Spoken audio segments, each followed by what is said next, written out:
Rafael Reséndiz Ramirez, known as the Railroad Killer, is a Mexican serial killer who moved to the United States through illegal immigration. The number of his victims reached about 15 in the United States and Mexico, where his crimes of murder, robbery, and sexual assault extended from the beginning of 1986 until in 1999. He was called the Railway Killer because he was committing his crimes near the railway. He was traveling illegally on a train passing through Mexico, Canada, and the United States, and then he would jump to go to one of the nearby houses and commit the most heinous crimes. The sound of the train represented death for the residents and was a warning of doom and panic. Ripper victims. The first and second victims in 1986. Most of his crimes occurred near the railway. An unknown woman found her body hidden in an abandoned farm after being shot with a rifle. The killer then said that he met that woman who was homeless and they took a ride together on a motorcycle, and he brought a rifle with him to play games, but he opened fire at her and told them that he did it because she treated him with disrespect. He said that after that he killed her lover by shooting him as well and hid his body in a stream located between San Antonio and Yofield, and claimed that he killed him because of black magic that possessed him. The body was never found and they did not succeed in obtaining information about him other than what Reséndiz told them. The third victim, July 23, 1991. The body of Michael White, 33, was found a yard away from an abandoned house in the middle of the city. He had been beaten to death with a brick. The killer later said that he killed him because he was gay. The fourth and fifth victims, March 23, 1997. Next to the railway tracks, the body of a 19-year-old man named Jesse Hall was found. He had been beaten to death with a piece of metal. His fiancée, Wendy Vaughn, 16 years old, was also found. She had been raped, strangled with duct tape, and buried on the ground. Depth is not great at Sumter Coney in Florida. The sixth victim, July 1997. An unidentified body was found beaten to death with a piece of wood chips near the railway in Florida, and Reséndiz was considered the first accused in that case. The seventh victim, August 29, 1997. A university student named Christopher Meyer, 21 years old, was next to the railway. While he was walking with his girlfriend, Holly, they were attacked by someone who beat Christopher with a rock weighing about 52 pounds until he died. He raped Holly and beat her several times until she almost died, but she miraculously survived, and Holly was then considered the only survivor of the Reséndiz victims. Holly appeared in many television programs to tell her story, as she appeared in the program 48 Hours Live to Tell, and the program I Survived, and also in the 8th episode of the television series, Date from Hell, entitled Killer Night, and her story was published in the British newspaper, The Guardian, and Holly currently helps victims of rape and sexual assault. The eighth victim, October 4, 1998. Levi Mason, 81, was found beaten to death with an old-fashioned metal iron in her home, which was located about 45 meters from the railway line. The ninth victim, December 17, 1998. Claudia Benton is a physician, and researcher who lives with her husband and children. They decided to go to Arizona for a few days to visit some relatives, and she stayed at home alone after she said goodbye to them because she had research behind her that she had to present in the morning. She stayed up late into the night, but the next morning Claudia did not appear to present the research, nor did she even call to apologize. Thus, suspicions grew among her friends and colleagues, who repeatedly tried to reach her by calling her by phone, but to no avail. No one answered. After failing to reach her, some of her colleagues decided to call the police to pass by Claudia's house, which is located near the railway. Later, the police entered the house, and it was a tragedy. They found Claudia's lifeless body and a butcher's knife near her, and she had been stabbed several times in the head. Her back and hand were damaged, her skull was broken by a statue, and she was sexually assaulted. It was a horrific, bloody scene. The crime scene and the body were carefully examined, which led to finding a piece of the car's joystick cover thrown in the garage, with some fingerprints on it. But the car had disappeared and the investigator who performed the autopsy was able to find semen for the killer, and after a while the victim's car was found in San Antonio and there were fingerprints on the steering wheel. They discovered that they were identical to those found in the garage. Discover the identity of the killer and hunt him down. They searched for those fingerprints and found that they belonged to an unknown man from Mexico called Rafael Reséndiz, who had at least 9 aliases that he used to escape the law.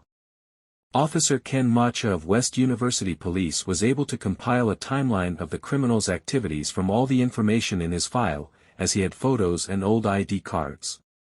The criminal changed his appearance a lot from year to year, depending on growing his mustache and beard sometimes, putting on and taking off glasses, and changing the length and style of his hair. His criminal record included illegal entry into the United States, as well as charges of sexual assault, theft, and drugs. His criminal history was extensive.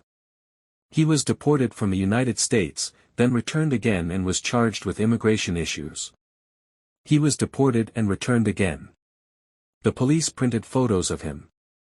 Various manifestations of him appeared, were distributed throughout the state, and immigration officials were notified so that they would be aware of him at the Mexican border. The 10th and 11th victims, May 2, 1999.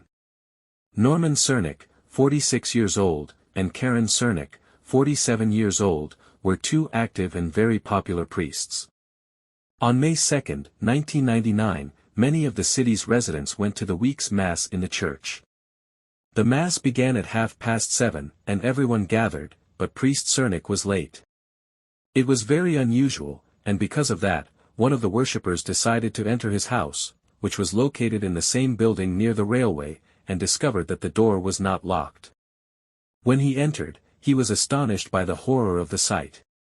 He found Norman and Karen Cernick drowned in their blood in their bedroom, where they had been beaten to death on the head with a blacksmith's hammer that had been taken from the garage of the house and left next to the 2 bodies.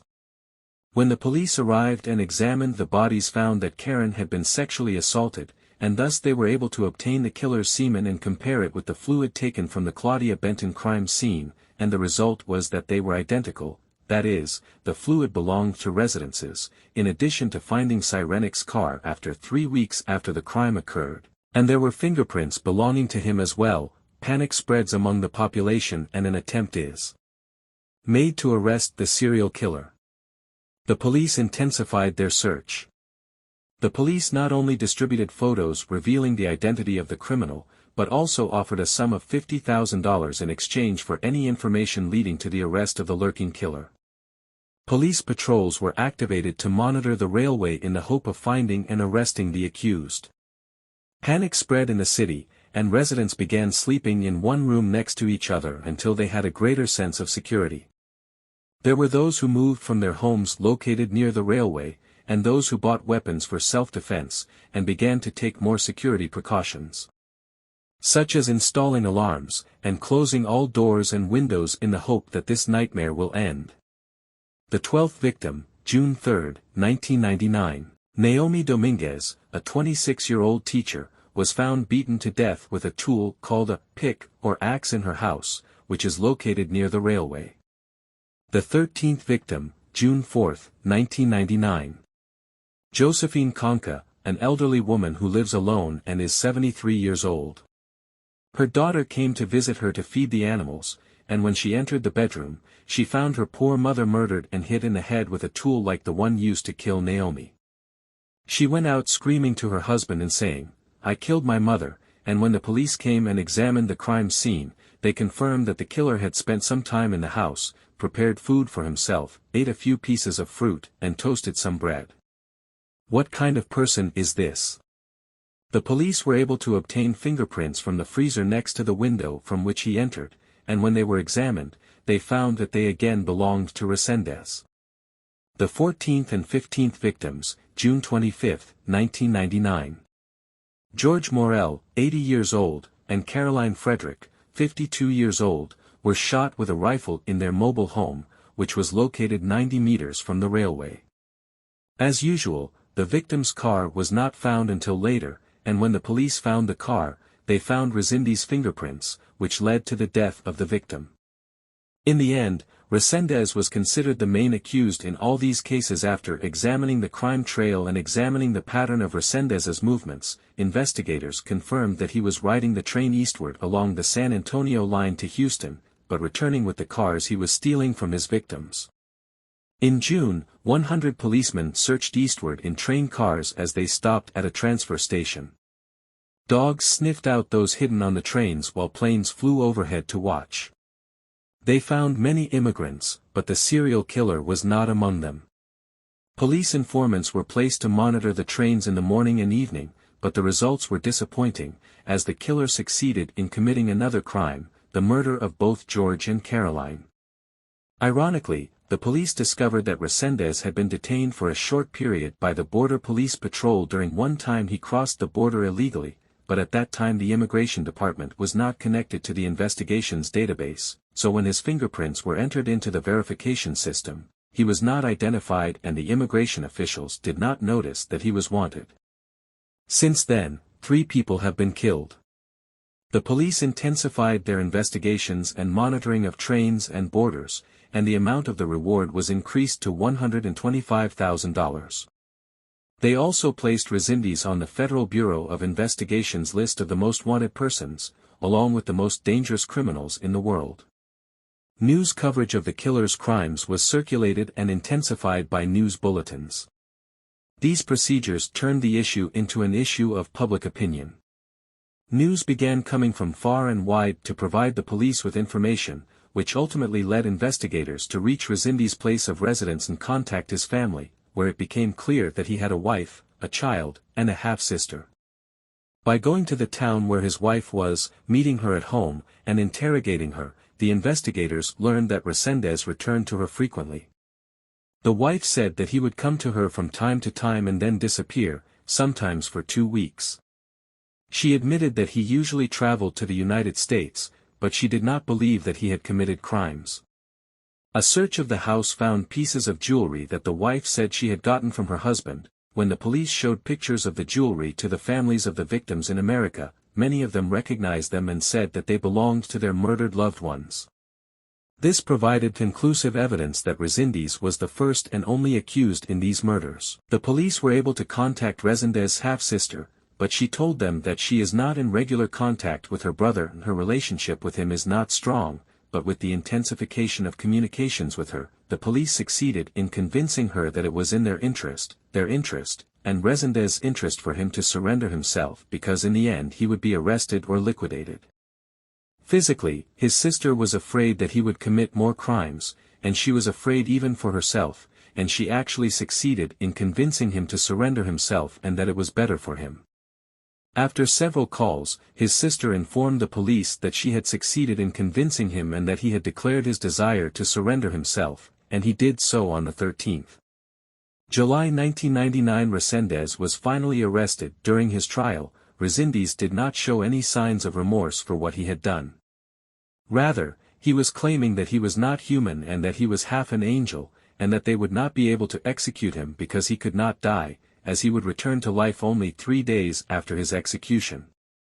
Resendez's defense team exploited these strange statements in an attempt to convince the court that their client suffers from mental illness and schizophrenia, and that his mental abilities are unstable and do not allow him to be held responsible for his crimes. But the judges simply did not believe him and considered him fully responsible for his crimes and deserving of the most severe punishment, which is death. In his last statements, Resendez said, "I want to ask you for forgiveness if there is room and space in your hearts. You are not obligated to do this. I realize that I allowed the devil to run my life. I just ask you to forgive me and I ask the Lord to forgive me because I left. Satan controls me. I thank God that I have enough patience. I do not deserve to cause you pain. You do not deserve what I did. I deserve this." Resendez was executed on June 28, 2006, by lethal injection. Don't forget to like and subscribe.